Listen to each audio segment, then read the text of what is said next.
Hey y'all, I'm L'Oreal for those of you who don't know me. It is that time of the year where I get on my soapbox and share a little bit about my experience as a breast cancer survivor. For those of you who know me, you know that this year has been a struggle for me. For those of you who don't know me personally, you see me online, I try to keep it light. I try to keep the vibes high. I stay locked and loaded with like a joke or whatever, but this year has been a test for me. I was diagnosed with breast cancer in 2013, stage 1 DCIS. No immediate family history of breast cancer, but through some research on my grandparents' side, there is some history there. So basically, was 24 years old, caught me completely off guard. I felt a lump in my breast. I went to my gynecologist. From there, they were like, oh, you're low risk. We'll do a test. It's probably just a cyst. Got the, what was it? It was an ultrasound. Got an ultrasound done to look at the cyst. It came back abnormal. From there, it was, oh, well, let's do a biopsy. Still kind of reducing me to low risk, and it's probably nothing. Um, did the biopsy, it came back cancerous. And so I did a lumpectomy where they cut out the tissue around the tumor. They cut out the tumor and the tissue surrounding the tumor. I did 6 rounds of chemotherapy starting February 14th of 2014. And then I did a few rounds of radiation. So I wrapped up my treatment in 2014. I've been on tamoxifen for 9 years after that. Went for a routine mammogram because once you get diagnosed, you're under consistent monitoring. So you do an MRI every 6 months and then you do a mammogram every 6 months. Mind you, I'm in my 20s up into my 30s. So technically, I think protocol doesn't request or require that, protocol doesn't suggest that women start getting tested until age 40. But shameless plug, it's important that you find out your family history because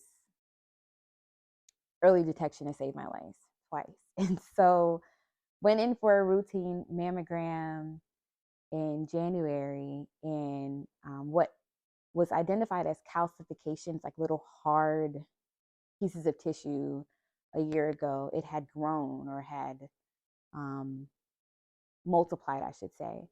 So immediately my radiologist was like, oh, well, let's do a biopsy. And so got a biopsy done.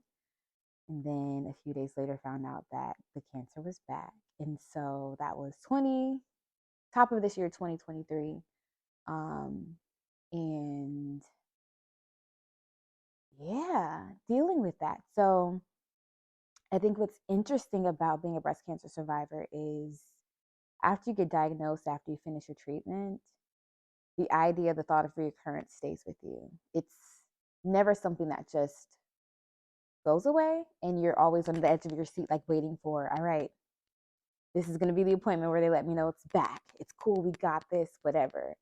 And I think I had that mindset for a long time. And then the further and further out I got from my initial treatment, I was like, okay, we're good. We're coming up on 10 years. Like, we got this. So I'm living my best life. I'm ready to get off this hormone therapy, ready to start trying to figure out what a real family situation looks like as it relates to having kids, all of that, which hadn't been an option for me because when you're on the hormone therapy, you can't conceive. So anyway, so yeah, got smacked in the face with that diagnosis top of this year, and it really truly kind of swept me off my feet.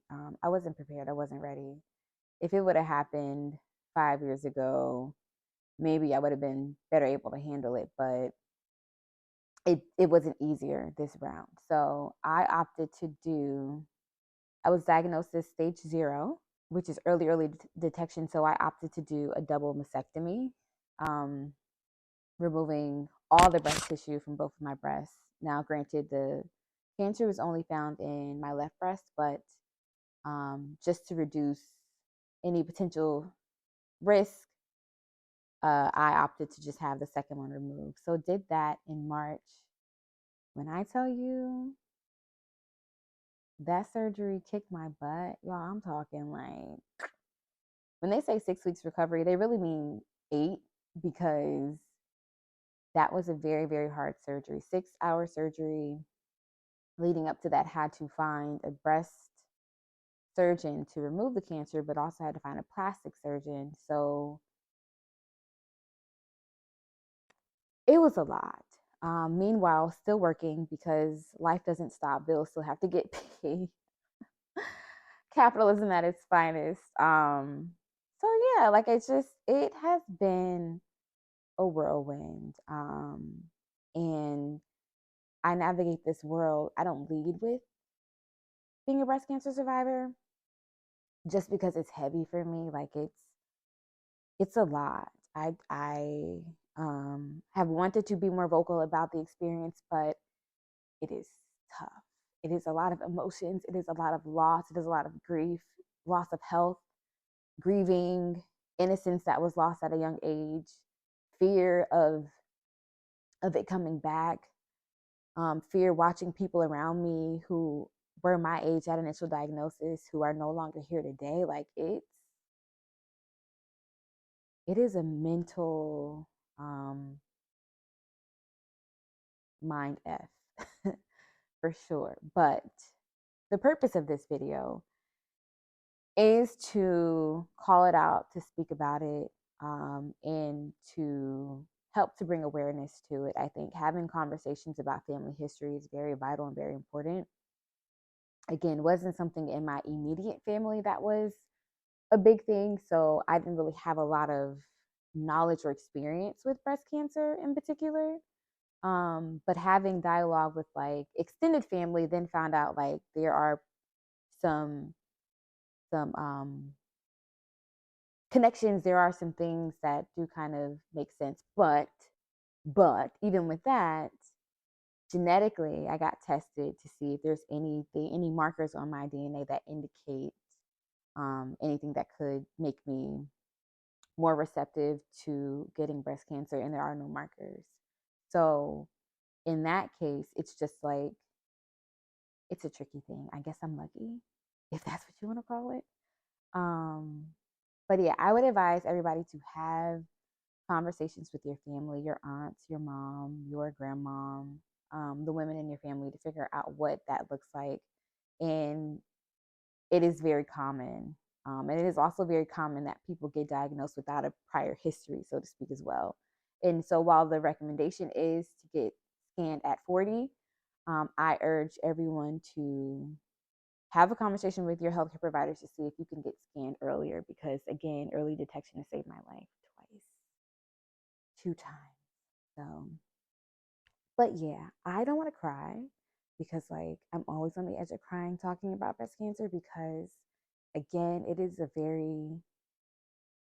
it's a mental thing. Like, I technically don't have cancer in my body right now, but I'm in between surgery. So my next surgery it was going to be in 2 weeks, but it's been postponed to December of this year, where I'll get my implants. So I'm doing a breast reconstruction. I have tissue expanders in my chest cavity right now. I don't have breast tissue, but so when you see me in these streets, it's a flex. But I have tissue expanders inside that they gradually inflate to get me to the implant size that I want to be. The tricky thing is the radiated skin on my left breast tissue has not been cooperative, which has also delayed the process. It's kind of like a permanent sunburn, and the skin is not pliable. It's not supple. It can get rigid and firm, and then the healing process, like, it wasn't closing the way it needed to. It is, y'all. It has been a journey, but I'm still here. God is good. All honor and glory to Him.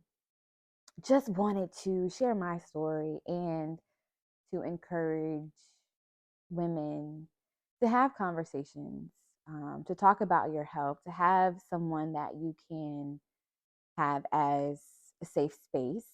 This is not an easy thing to deal with. It is not easy to navigate health scares on your own when they say, oh, this is abnormal. Be diligent in getting down to the bottom of it. Even if you're not into Western medicine, even if you prefer um, homeopathic type of remedies, it's still urgent to at least know. So then you have that information to do what works best for you.